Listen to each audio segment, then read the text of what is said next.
دانی ڈاکٹر رضا میر کو کال کی۔ جی بھائی کی ہے، میں نے اسے بہت سمجھایا ہے کہ وہ نقلی دوائیاں نہ بنائے، پر وہ نہیں مان رہا۔ بھائی اب کیا کرنا ہے؟ کل جب اس کا بیٹا اسکول جائے تو اسے واپسی پر اٹھا لو۔ ارباز خان نے دانی کو حکم دیا تھا۔ ارباز خان انڈر ورلڈ کا جانا مانا ڈون، جس کے نام سے سارے شہر کی پولیس بھی ڈرتی ہے اور جج اور وکیل بھی۔ دانی ارباز خان کا رائٹ ہینڈ۔ ایسا کبھی نہیں ہوا کہ ارباز خان نے کوئی کام دانی کو دیا ہو اور وہ نہ ہو۔ آج ارباز خان نے دانی کو ڈاکٹر رضا میر کو نقلی دوائیاں بیچنے سے منع کرنے کے لیے کہا تھا، پر جب وہ نہیں مانا تو ارباز خان نے اس کے بیٹے کو اٹھانے کا حکم دیا۔ کوئی ہے جو مجھے سائیکل ریس میں ہرا سکے؟ ظاہشہ نے پورے کالج کو چیلنج کیا تھا، پر پورے کالج میں ایسا کوئی نہیں تھا جو ظاہشہ کے اس چیلنج کو ایکسیپٹ کرتا۔ دیکھا، کوئی نہیں ہے جو ظاہشہ زبیر سے جیت سکے۔ ہاں بابا، کوئی نہیں ہے، اب نیچے اترو۔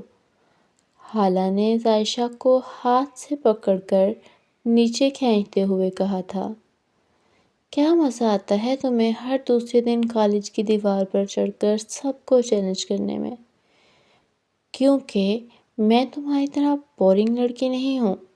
مجھے ایکٹیویٹیز پسند ہیں، جیتنا پسند ہے، کچھ نیا کرنا پسند ہے۔ ظاہشہ نے بھی ایک ادا سے اپنے بال پیچھے کرتے ہوئے کہا تھا، تمہاری صرف اس ایک ادا کے سوا تم میں کچھ بھی لڑکیوں والا نہیں ہے۔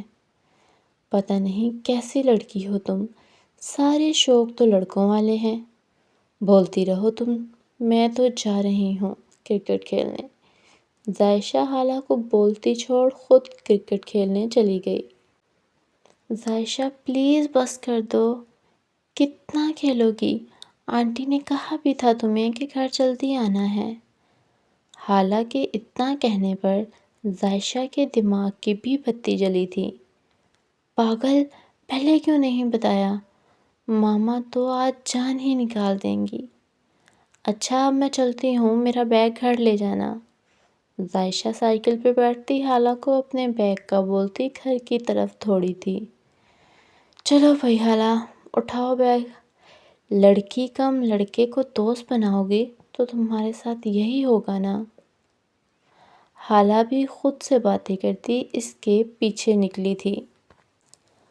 سوری ماما، تھوڑا لیٹ ہو گئی، وہ میں ایکسٹرا کلاسز لینے لگ گئی تھی۔ مجھے پتہ ہے تمہاری ایکسٹرا کلاسز کا۔ تم بس اس بار اپنے بابا کو آنے دو، تمہارا علاج نہ کروایا تو مجھے کہنا۔ ارے ماما یار، کیوں فضول میں اتنا غصہ کرتی ہیں؟ آپ کو اچھے سے پتہ ہے کہ بابا مجھے کچھ نہیں کہتے، اور انہوں نے خود ہی تو سکھایا ہے مجھے سب کچھ۔ زبیر ملک فوج میں ہیں، اس لیے گھر کم ہی آتے ہیں، اس لیے زبیر ملک نے اپنی بیٹی کو ساری چیزیں سکھائی ہیں جس سے وہ خود اپنی حفاظت کر سکے۔ دوسرے دن دانی ڈاکٹر رضا میر کے بیٹے کی گاڑی کو دیکھتے ہوئے، ہیلو عطا، گاڑی بالکل سیدھی جا رہی ہے، اگلے ٹرن پہ گھیر لینا، پر دھیان سے، 2 سیکیورٹی گارڈ بھی ہیں ساتھ۔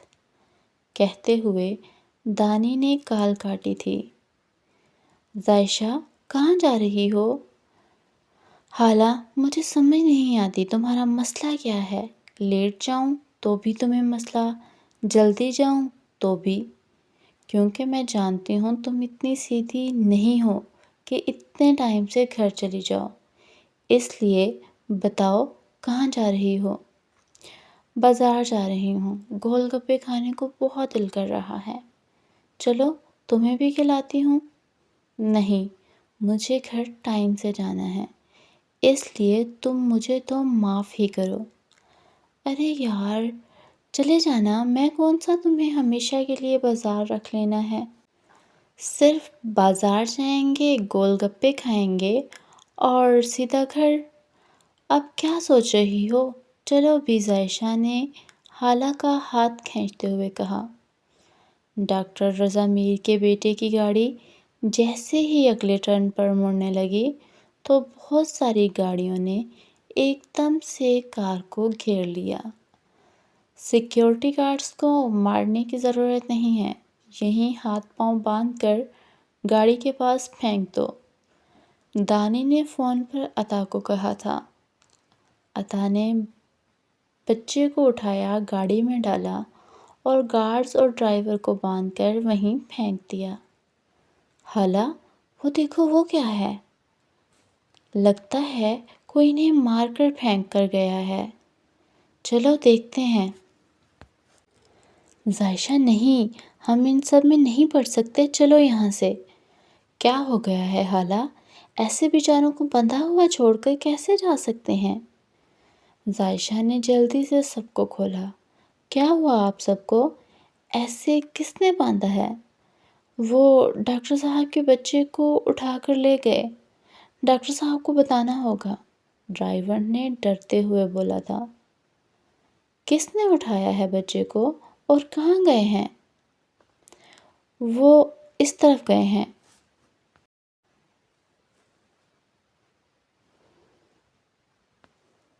چلو حالہ، ملک کے بچوں کی حفاظت کرنے کا ٹائم آ گیا ہے۔ ظاہشہ، تم پاگل ہو؟ ایسے ان کے پیچھے جانا صحیح نہیں ہوگا، یہ لوگ پولیس کو بتا دیں گے، پولیس خود ہی بچا لے گی، تم گھر چلو۔ حالہ، تم میری دوست ہو کر ایسے کیسے کہہ سکتی ہو؟ ایک بچے کی زندگی کا سوال ہے، اس لیے چلو میرے ساتھ۔ ظاہشہ حالہ کو زبردستی کھینچتے ہوئے اپنے ساتھ لے گئی۔ ظاہشہ، تمہیں پتہ بھی ہے کہاں جانا ہے؟ کیسے ڈھونڈیں گے ہم انہیں؟ گاڑیوں کے نشانوں سے، وہ دیکھو گاڑیاں، مجھے لگتا ہے ان میں ہی ہوگا بچہ۔ ظاہشہ، وہ تو بہت لوگ لگ رہے ہیں، مجھے بہت ڈر لگ رہا ہے۔ ظاہشہ، چلو واپس چلتے ہیں، اتنی دور واپس جانے کے لیے نہیں آئے ہم۔ حالہ، ایک کام کرو، تم یہیں چھپ جاؤ، اگر میں 10 منٹ تک واپس نہ آؤں تو میرے بابا کو بتا دینا، ٹھیک ہے؟ ظاہشہ، چپ کر کے بیٹھو۔ حالہ کچھ بولنے ہی لگی تھی کہ ظاہشہ نے چپ کروایا تھا۔ بچہ کہاں ہے؟ ارے لڑکی! سب نے حیران ہو کر ظاہشہ کو دیکھا تھا۔ میں پوچھ رہی ہوں بچہ کہاں ہے؟ ابے او پاگل، کوئی بچہ نہیں ہے یہاں، جاؤ یہاں سے۔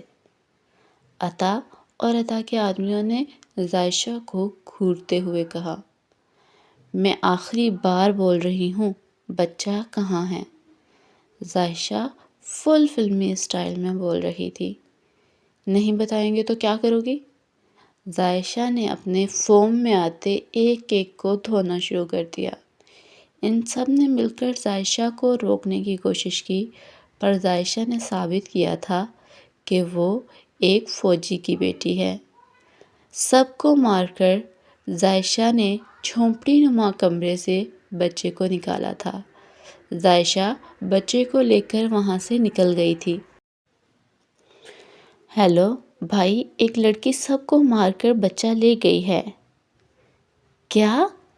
عطا، شرم آ رہی ہے تمہیں بات کرتے ہوئے؟ ایک لڑکی تم سب کو مار کے بچہ لے گئی۔ سر، وہ لڑکی نہیں، آفت ہے۔ ارباز بھائی، مجھے جانا ہوگا، میں خود جا کر دیکھتا ہوں۔ مجھے سمجھ نہیں آ رہی، ایک لڑکی نے سب کو ایک ساتھ مارا، جبکہ ہمارے آدمیوں کے پاس ہتھیار تھے اور وہ خالی ہاتھ۔ دانی نے ارباز کو بتاتے ہوئے کہا۔ انڈر ورلڈ کے ڈون کے آدمیوں سے ایک لڑکی نہیں روکی گئی، شرم آ رہی ہے مجھے، دانی غصے میں بول رہا تھا۔ جو کرنا ہے جلدی کرو۔ وہ لڑکی ہماری حدوں سے باہر نہیں نکلنی چاہیے، ارباز خان نے دانی کو حکم دیا تھا۔ ظاہشہ بہت تیز سائیکل چلاتے ہوئے اس ایریا سے نکلنے کی کوشش کر رہی تھی، پر ایک دم سے دانی نے آگے آ کر بریک لگائی تھی۔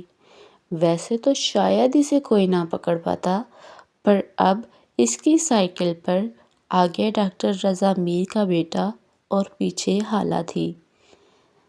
دانی گاڑی سے اتر کر اس کی طرف آ رہا تھا تو حالہ کی دھڑکن تیز ہو رہی تھی۔ میں نے کہا تھا ظاہشہ نہ پڑو ان سب میں، اب کیا ہوگا؟ 8 آدمیوں کو تو تم نے مار لیا تھا، یہ لوگ تو اب گنے بھی نہیں جا رہے، انہیں کیسے مارو گی؟ بچے کو ہمیں دو اور نکلو یہاں سے، دانی نے سخت آواز میں کہا۔ ایسے کیسے نکلوں؟ میں اس بچے کو یہاں سے لے کر جاؤں گی، میں ابھی لائیو آ رہی ہوں، آپ لوگ مجھے ہاتھ بھی نہیں لگا سکتے۔ بند کرو اپنی بک بک، ہم تمہارے کسی لائیو شو سے نہیں ڈرتے، سمجھی تم؟ بچہ مجھے دو اور نکلو یہاں سے، ورنہ ایک ہی گولی مار کے یہیں ختم کر دوں گا۔ نہیں نہیں، پلیز ہمیں مت مارنا، اور گولی سے تو بالکل بھی نہیں، ہم پکا چلے جائیں گے یہاں سے، حالہ نے ظاہشہ کے پیچھے سے سر نکال کر بولا تھا۔ دانی نے ایک نظر اس معصوم سی حالہ کو دیکھا تھا۔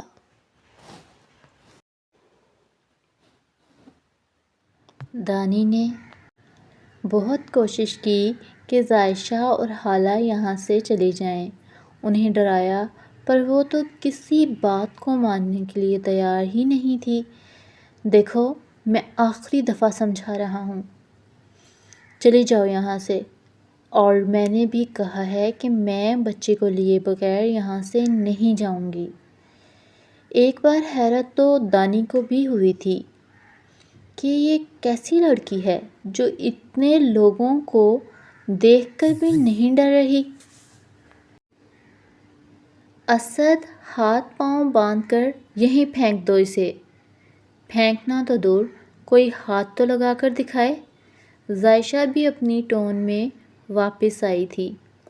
جیسے ہی اسد ظاہشہ کو پکڑنے کے لیے آگے ہوا تو ظاہشہ نے ایک ہی ہاتھ اس کی گردن پہ مارا، ایسا ہاتھ کہ وہ وہیں بے ہوش ہو گیا۔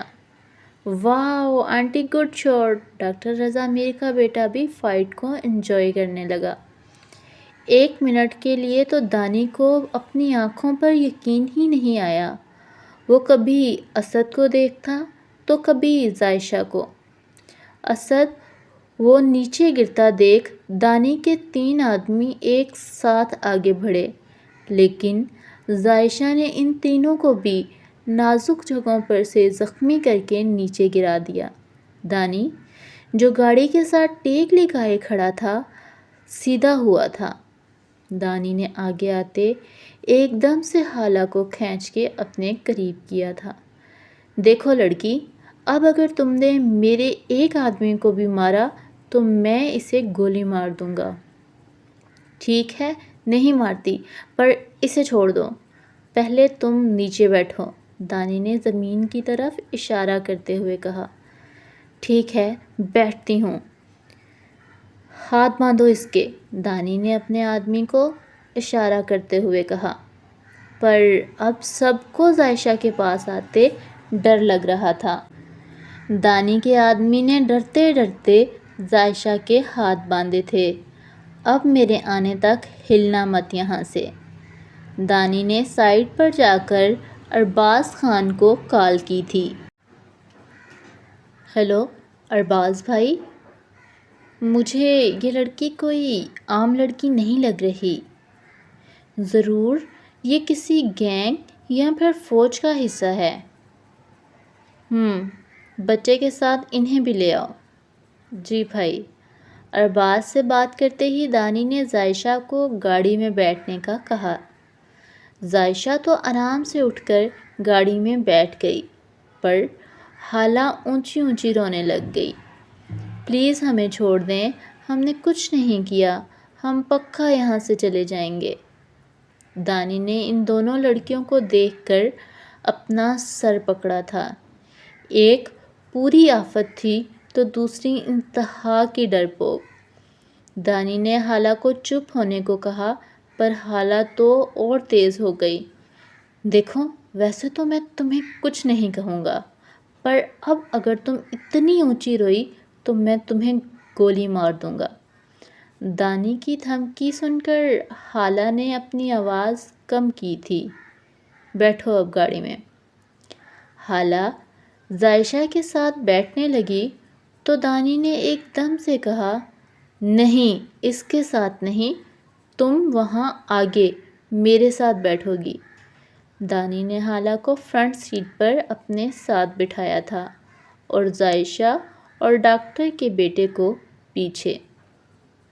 جمیل، میں ان لوگوں کو لے کر بھائی کے پاس جا رہا ہوں، تم ان چاروں کو ہسپتال لے کر جاؤ۔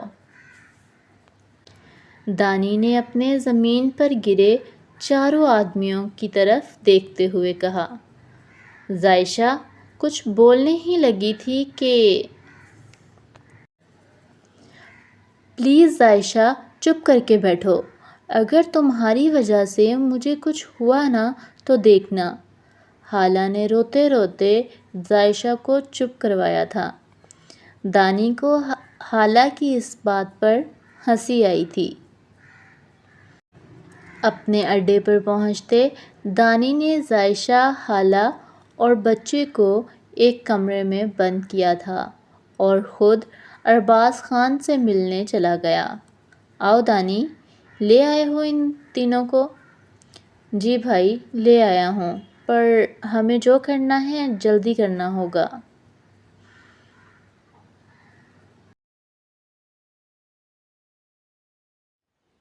ہم اس لڑکی کو زیادہ دیر کنٹرول نہیں کر سکتے۔ دانی، تم ایک لڑکی سے ڈر رہے ہو؟ ارباز خان نے حیرت سے دانی کو دیکھتے ہوئے کہا تھا۔ بھائی، وہ لڑکی نہیں، آفت ہے۔ چلو دیکھتے ہیں اس آفت کو بھی، پر پہلے ڈاکٹر رضا میر کو کال کرو اور دیکھو اب وہ کیا کہتا ہے۔ جی بھائی۔ دانی ڈاکٹر رضا میر کو کال کی تو جب ڈاکٹر رضا میر کو پتہ چلا کہ اس کا بیٹا ارباز کے قبضے میں ہے۔ دیکھو ارباز، تم جو کہو گے میں کرنے کے لیے تیار ہوں، پر پلیز میرے بیٹے کو کچھ نہ کرنا۔ کتنی فکر ہے تمہیں اپنے بیٹے کی، رضا میر؟ جب تم دوسروں کے بچوں کی جانوں سے کھیل رہے تھے تب تمہیں ذرا فکر نہیں تھی۔ مجھے معاف کر دو ارباز، پر پلیز میرے بیٹے کو کچھ مت کرنا، تم جو کہو کہ میں کرنے کو تیار ہوں۔ تو ٹھیک ہے، پہلے اپنے سارے نقلی دوائیوں کے گوداموں کو آگ لگواؤ اور پھر یہ ملک چھوڑ کر ہمیشہ کے لیے چلے جاؤ۔ پر ارباز، میں کہاں جاؤں گا؟ جہاں بھی جاؤ، پر اب تم اس ملک میں نہیں رہو گے۔ جس ملک میں تم جاؤ گے وہاں تمہارا بیٹا تمہیں مل جائے گا۔ ڈاکٹر رضا میر اپنے بیٹے کے لیے ملک چھوڑنے کے لیے بھی تیار ہو گیا۔ ابھی ارباز نے کال بند ہی کی تھی کہ باہر سے آوازیں آنے لگی۔ یہ باہر کیا ہو رہا ہے؟ لگتا ہے ظائشہ نے پھر مارنا شروع کر دیا ہے آدمیوں کو۔ ظائشہ نے ارباز کے اڈے کو کشتی کا میدان بنا رکھا تھا، پر پٹ صرف ارباز کے آدمی رہے تھے۔ ظائشہ کو کوئی ہاتھ بھی نہیں لگا پا رہا تھا، پر ایک پل میں ظائشہ کو کھینچ کر کسی نے دیوار کے ساتھ پن کیا تھا اور وہ تھا خود ارباز خان۔ ظائشہ نے اپنے سارے جوڑ توڑ آزما لیے، پر وہ جہاں سے ارباز پر حملہ کرنے کی کوشش کرتی، ارباز خان اس سے پہلے ہی اسے وہاں سے کنٹرول کر لیتا۔ عائشہ نے غصے سے ارباز خان کی آنکھوں میں دیکھا تھا۔ ارباز خان بھی اسے ہی دیکھ رہا تھا۔ چھوڑو مجھے۔ نہیں بھائی، مت چھوڑنا، پیچھے سے ارباز کے آدمیوں نے ایک ساتھ کہا تھا۔ جاؤ تم سب یہاں سے، اسے میں خود سنبھالتا ہوں۔ ارباز خان نے اپنے سارے آدمیوں کو جانے کے لیے کہا تھا۔ دانی، اس دوسری لڑکی اور بچے کو بھی لے جاؤ اور انہیں کچھ کھلاؤ بھی۔ دانی فوراً ہالا اور بچے کو بھی لے گیا۔ پلیز عائشہ کو کچھ نہ کرنا، وہ بہت اچھی ہے، وہ بس اس بچے کو بچانے کے لیے کر رہی ہے، ہالا نے روتے ہوئے کہا۔ یار تم رونا تو بند کرو، کچھ نہیں کریں گے ہم، نہ اسے، نہ تمہیں اور نہ اس بچے کو، دانی نے اس کے رونے پر بیزار ہو کر کہا تھا۔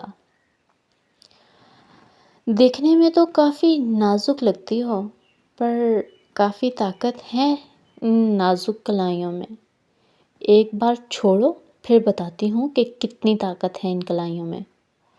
بتاؤں گا تو تمہیں میں، بس 1 گھنٹہ صبر کرو۔ کیوں؟ 1 گھنٹے میں تم کون سے بادام کھا لو گے؟ تم لڑنا ہے تو ابھی لڑو۔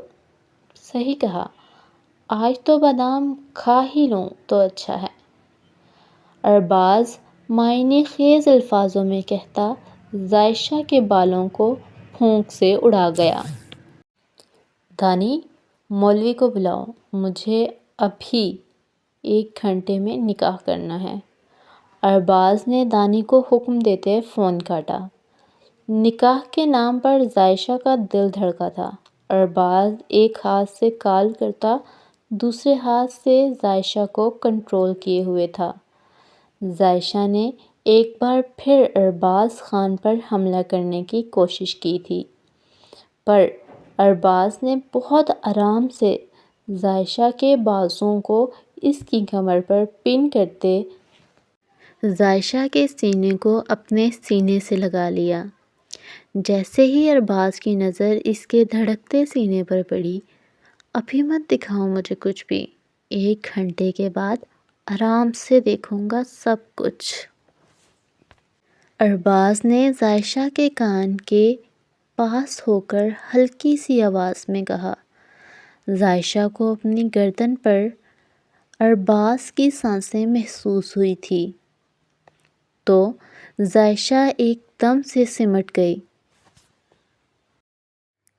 ارباز نے اسے کمرے میں بند کیا اور خود چلا گیا۔ پیچھے عائشہ شور مچاتی رہ گئی۔ دانی، مولوی آ گیا؟ بھائی، مولوی تو آ جائے گا، پر آپ اس آفت سے نکاح کیوں کر رہے ہیں؟ بھائی یقین مانیں، وہ بہت خطرناک لڑکی ہے، ڈر نام کی تو اس میں کوئی چیز نہیں ہے، اسی لیے تو کر رہا ہوں، مجھے ایسی ہی لڑکی اپنی زندگی میں چاہیے تھی۔ بھائی، آپ کو لگتا ہے کہ آپ اس جیسی لڑکی سے زبردستی نکاح کر سکتے ہیں؟ دانی، تم مولوی کو بلاؤ، اسے کیسے منانا ہے میں جانتا ہوں۔ سر، آپ کا پارسل۔ پارسل؟ پر پارسل کس نے منگوایا؟ میں نے منگوایا ہے، ارباز نے پارسل پکڑتے ہوئے کہا۔ پر اس میں کیا ہے بھائی؟ شادی کا جوڑا ہے، ارباز دانی کو حیران کرتا عائشہ کے کمرے میں چلا گیا۔ یہ لو، اسے پہن کر 2 منٹ میں نیچے آ جاؤ۔ کیا ہے یہ؟ تمہاری شادی کا جوڑا۔ دماغ ٹھیک ہے تمہارا؟ تمہیں لگتا ہے میں تم سے نکاح کروں گی؟ دیکھو عائشہ، تمہارے پاس صرف 2 منٹ ہیں تیار ہونے کے لیے، اگر تم 5 منٹ میں نیچے نہ آئی تو پہلے میں اس بچے پر گولی چلاؤں گا اور پھر تمہاری پیاری دوست پر۔ سوچ لو کیا کرنا ہے تم نے، بٹ جلدی سوچنا، صرف 5 منٹ ہیں تمہارے پاس۔ یہ سب کیا ہے؟ یہ پھول مٹھائی مولوی صاحب؟ خالہ نے یہ ساری تیاریاں دیکھتے ہوئے پوچھا تھا۔ ارے ہاں، تمہیں بتانا تو میں بھول ہی گیا، یہاں یہ ساری تیاریاں تمہاری دوست کے نکاح کے لیے ہیں۔ کیا؟ عائشہ کا نکاح؟ کس کے ساتھ اور کیوں؟ تمہارے ایک سوال کا جواب ہے میرے پاس کہ کس کے ساتھ، تو اس کا جواب ہے ہمارے بھائی کے ساتھ۔ مگر یہ جو دوسرا سوال ہے نا، کیوں، اس کا جواب میرے پاس بھی نہیں ہے۔ مجھے تو خود سمجھ نہیں آ رہی کہ بھائی اس آفت سے نکاح کیوں کر رہے ہیں۔ میں نے کہا تھا عائشہ کو کہ ان سب میں نہ پڑھو، پر اب دیکھو اس کے ساتھ کیا ہو رہا ہے۔ خالہ پھر رونے لگی۔ ابے یار، تم پاگل ہو، بات بات پہ رونے لگ جاتی ہو۔ ہاں، پر میں اونچی تو نہیں روئی نا، آپ نے مجھے اونچی رونے سے منع کیا تھا۔ خالہ کی اس بات پر دانی نے اپنا سر پکڑا تھا۔ تمہارا کچھ نہیں ہو سکتا، رو لو بیٹھ کے، دل بھر کے رو لو، دانی نے بھی غصے میں کہا تھا۔ مولوی تو آ گیا ہے بھائی، پر ابھی تک… جاؤ جا کے سوری بھائی، پر مجھے اپنا سر بہت عزیز ہے، میں تو نہیں جانے والا، اس لیے آپ اپنی آفت کو خود ہی دیکھیں۔ گن دو مجھے۔ کیا؟ میں نے کہا گن دو مجھے۔ جی۔ ارباز خان نے دانی سے گن پکڑتے ایک ہی فائر کیا تھا کہ اگلے ہی منٹ میں عائشہ دلہن کے کپڑوں میں نیچے آ گئی۔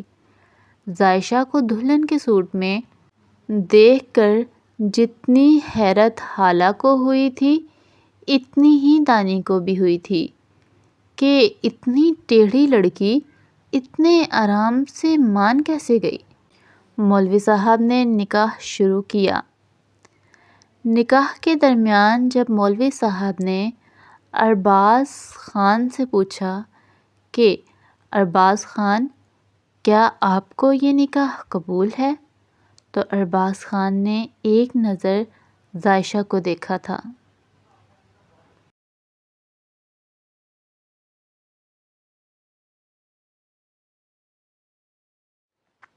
اور پھر نظریں جھکاتے ہوئے کہا، جی قبول ہے۔ 3 دفعہ قبول ہے کہنے کے بعد مولوی صاحب نے عائشہ سے پوچھا تو عائشہ نے ارباز خان کی طرف دیکھا۔ ارباز خان کے ہاتھ میں ابھی تک وہی گن موجود تھی جو اس نے دانی سے لی تھی۔ مولوی صاحب نے عائشہ سے پھر پوچھا، پر عائشہ ابھی بھی کچھ نہ بولی۔ تیسری بار جب مولوی صاحب نے کہا، کیا آپ کو یہ نکاح قبول ہے، تو ارباز خان ہاتھ میں گن پکڑے کھڑا ہوا تھا۔ پر ابھی ارباز خان کھڑا ہی ہوا تھا کہ عائشہ نے فوراً کہا، قبول ہے۔ نکاح کے بعد عائشہ کمرے میں چلی گئی، جبکہ ارباز خان کو سب نے مبارک دی تھی۔ خالہ بھی عائشہ کے پیچھے جانے لگی تو دانی نے خالہ کا ہاتھ پکڑتے ہوئے اسے جانے سے روکا تھا۔ تم کہاں جا رہی ہو؟ یہیں رکو، کمرے میں اب بھائی جائیں گے۔ ارباز خان کمرے میں آیا تو عائشہ کمرے میں توڑ پھوڑ کر رہی تھی۔ کہانی کے نیکسٹ پارٹ کے لیے ہمارے چینل کو سبسکرائب کریں۔ تھینک یو، اللہ حافظ۔